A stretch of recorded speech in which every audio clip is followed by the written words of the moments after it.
રાધે રાધે મિત્રો, આજે આપણે વાત કરવી છે કે આપણી બુદ્ધિને સતત ધારદાર કરતા રહીએ.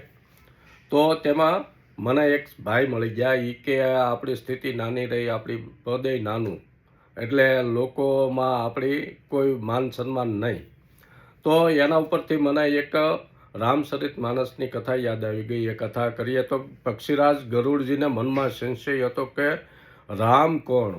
તો એ શિવજીને પૂછે છે, ભગવાન મારા મનનો સંશય દૂર કરવા મારે શું કરવું. તો ભગવાન શંકર તેમને કહે છે કે તમે કાગભૂષણજી પાસે જાઓ, જેઓ હિમાલય ક્ષેત્રમાં વાસ કરે છે અને નિરંતર રામકથાનું ગાન કર્યા કરે છે. તો મનમાં એમ થયું કે ક્યાં હું પક્ષીરાજ ગરુડ અને ક્યાં આ નાનો અમથો કાગડો જેનું માન સન્માન નહીં અને કદમાંય નાનો, તો મારે એની પાસે જવું.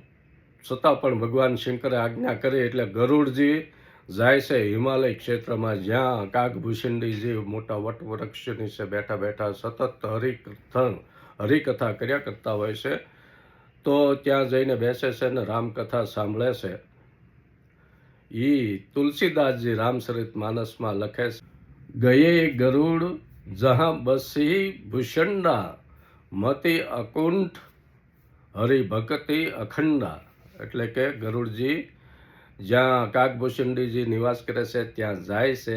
કાગભૂષણજી કોણ કે તેમની બુદ્ધિ કુંઠિત નથી થઈ ગયેલી, અકુંઠિત બુદ્ધિ, અને સતત હૃદયમાં હરિભક્તિ અખંડ વાસ કરી રહી છે. એવા કાગભૂષણજીની પાસે ગયા. તો મિત્રો, આપણે પણ આપણા જીવનમાં, આપણે સમાજમાં, દુનિયામાં જ્યાંથી પણ આપણે શિક્ષિત થવાનો આપણને મોકો મળે, એટલે કે શીખવાનો મોકો મળે, તો એમાં બે જવાબદારી પણ ન દાખવીએ અને સતત શીખતા રહીએ. શીખતા રહીને આપણી બુદ્ધિની ધાર કાઢતા રહીએ તો આપણી બુદ્ધિ કુંઠિત ન થાય અને સતત હૃદયમાં હરિભક્તિ અખંડા, હરિભક્તિ જીવનમાં અખંડ ચાલ્યા કરે તો આપણું જીવન પણ નવપલ્લિત થતું રહેશે.